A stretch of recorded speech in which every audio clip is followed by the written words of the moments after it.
अस्सलामु अलैकुम वरहमतुल्लाहि वबरकातुहू।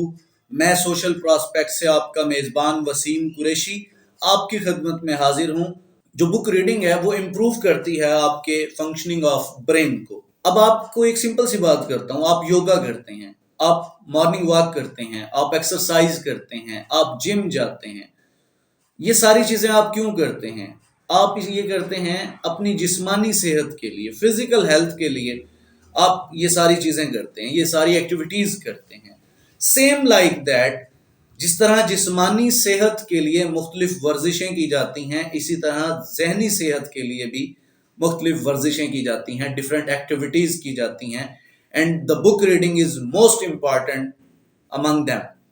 बुक रीडिंग इन सबसे ज़्यादा अहम वर्जिश है आपकी जहनी सेहत के लिए, और बुक रीडिंग करने से आपकी जो जहनी सेहत है वो बेहतरीन और बेहतर हो जाती है, बेटर हो जाती है। तो मेंटल हेल्थ के लिए बुक रीडिंग एक बेहतरीन एक्टिविटी है।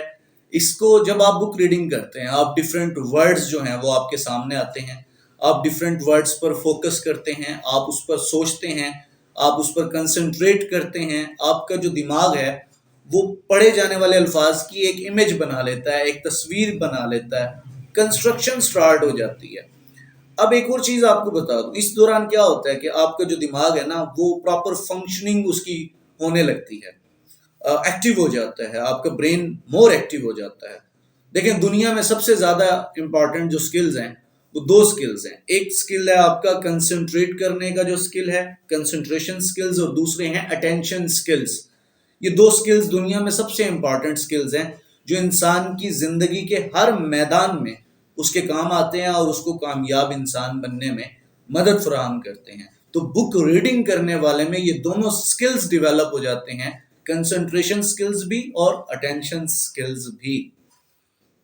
एक और चीज, न्यू वर्ड्स। आप जैसे एक किताब का मुताला करते हैं, आप डिफरेंट बुक्स को रीड करते हैं, डिफरेंट राइटर्स को स्टडी करते हैं, उसमें एक तो न्यू वर्ड्स के साथ आपका ताल्लुक पड़ता है, नए अल्फाज आपके सामने आते हैं, नए मौजूआत आपके सामने आते हैं। हर राइटर का लिखने का जो स्टाइल है वो डिफरेंट है, उसके जो टॉपिक्स हैं वो डिफरेंट हैं, उसके जो यूज़ ऑफ वर्ड्स हैं, जिस तरह के वो अल्फाज का चुनाव करता है वो मुख्तलिफ हैं, उसकी सोच नज़रियात मुख्तलिफ हैं। जब आप अपनी ज़िंदगी में बहुत सारी कुतुब का मुताला कर लेते हैं तो आपको लफ्ज़ों के उतार चढ़ाव की समझ आने लगती है, आपको वर्ड्स की जो लैंग्वेज है वो समझ आने लगती है। तो इसका एक बड़ा फायदा ये होता है, कहते हैं कि जो आज का अच्छा कारी है, रीडर है, वो मुस्तकबिल का अच्छा राइटर होगा, बल्कि वो मुस्तकबिल का बेस्ट राइटर बन सकता है। मुख्तलिफ कुतुब पढ़ने के बाद आप अपनी एक क्रिएटिविटी के तहत अपनी एक स्टोरी आप बना सकते हैं, आप अपनी कहानी लिख सकते हैं, आप अपनी आप बीती लिख सकते हैं, आप जग बीती भी लिख सकते हैं, आप कोई आर्टिकल लिख सकते हैं। तो ये सारी चीज़ें जो हैं वो आपको बुक रीडिंग के बाद मिलती हैं। किताब का मुताला करने वाला जो है उसको हमेशा एक महफिल में इज्जत दी जाती है, क्योंकि उसके बात करने का अंदाज बड़ा मुख्तलिफ होता है, उसके अंदाज़ बयां, उसकी गुफ्तगू करने का तरीका, उसके अल्फाज का चुनाव, उसका लब व लहजा, ये तमाम चीज़ें दूसरे लोगों से मुख्तलिफ होती हैं, जिसकी वजह से वो एक इम्प्रेसिव पर्सनैलिटी बन जाता है, एक इफेक्टिव पर्सन बन जाता है। लोग उससे मुतासिर होते हैं, उससे बात करने का दिल करता है, उसके साथ बैठने का दिल करता है। तो ये भी बुक रीडिंग से आपको मिलते हैं। एक और बड़ी ज़बरदस्त बात है कि किताब का मुताला करने वाले की जो मेमोरी है, हाफजा है उसका, वो बड़ा तेज़ होता है। कहते हैं एक वो बंदा जो बुक रीडर है, जिसे बुक रीडिंग की आदत है, उसकी मेमोरी दूसरे लोगों की निस्बत बहुत ज़्यादा होती है। जो अपनी जवानी में, अपने बचपन में, अपनी कम उम्री में जिन लोगों को किताब पढ़ने की आदत पड़ जाती है, वो लोग जब बुढ़ापे में पहुंचते हैं तो उनकी जो मेमोरी है वो लॉस नहीं होती, उन्हें चीज़ें याद रहती हैं, उनकी वो जो चीज़ें पढ़ते हैं, जो सुनते हैं, उनकी जो मेमोरी है वो देर पा होती है, ज़्यादा होती है। वो चीज़ों को आसानी से भूलते नहीं हैं, जैसे बुढ़ापे में जाके अक्सर चीज़ें भूल जाती हैं, बातें याद नहीं रहती। एक बुक रीडर जो है वो बुढ़ापे में जाके भी उसकी जो मेमोरी है वो जवानों की तरह रहती है। एक और चीज़ جو ریسرچ کے اکارڈنگ کتاب پڑھنے والے کا برین ہمیشہ ایکٹیو رہتا ہے، وہ ہمیشہ کچھ نہ کچھ نیا تلاش کرنے کی تگ و دو میں مصروف رہتا ہے، جس کی وجہ سے آپ کا جو دماغ ہے وہ کبھی سست نہیں پڑتا، آپ کا دماغ جو ہے وہ کبھی بیمار نہیں ہوتا، آپ ذہنی طور پہ مفلوج نہیں ہوتے۔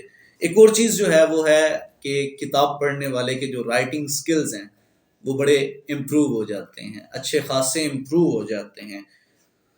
اور ایک اور چیز جو ہے وہ یہ ہے کہ فاسٹرز کنسنٹریشن۔ بعض آپ نے اکثر لوگوں کو دیکھا ہوگا وہ اس چیز کی شکایت کرتے ہیں کہ ہم کنسنٹریٹ نہیں کر پاتے، اپنے کام پر فوکس نہیں کر پاتے، ہم چیزوں پر توجہ نہیں دے پاتے۔ کنسنٹریشن لوگوں کا سب سے بڑا مسئلہ ہوتا ہے کہ ہم کنسنٹریٹ نہیں کر پا رہے، ہمارا ذہن ادھر ادھر الجھ جاتا ہے، ہمیں یہاں وہاں کی باتیں تنگ کرنے لگتی ہیں، تو ہمارا اپنے کام پر فوکس نہیں رہتا۔ جو بندہ اپنی کنسنٹریشن کو امپروو کرنا چاہتا ہے، جو چاہتا ہے کہ وہ چیزوں پہ فوکس کر سکے، اس کو بک ریڈر بن جانا چاہیے، اسے بک ریڈنگ کی عادت ڈال لینی چاہیے۔ بک ریڈنگ کی عادت جس بندے کو لگ جائے، اس کی جو کنسنٹریشن کوالٹی ہے، ایبلٹی ہے، وہ امپروو ہو جاتی ہے۔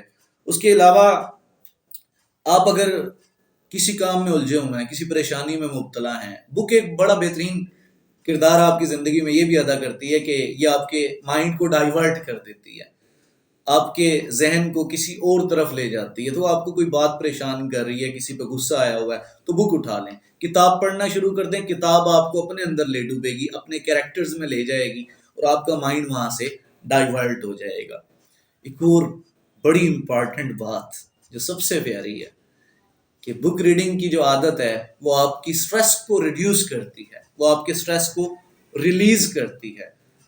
ریسرچ کے اکارڈنگ ریسرچ کہتی ہے کہ وہ لوگ جن کا اکثر بلڈ پریشر ہائی رہتا ہے، جن کی ہارٹ بیٹ اکثر فاسٹ رہتی ہے، تیز رہتی ہے، ایسے لوگوں کو بک ریڈنگ کرنی چاہیے، کیونکہ بک ریڈنگ کرنے سے جن کا بلڈ پریشر ہائی رہتا ہے ان کا بلڈ پریشر نارمیلٹی پہ آ جاتا ہے، جن کی ہارٹ بیٹ جو ہے وہ تیز رہتی ہے وہ نارمل پہ آ جاتی ہے۔ ایک اور بات یہ ہے کہ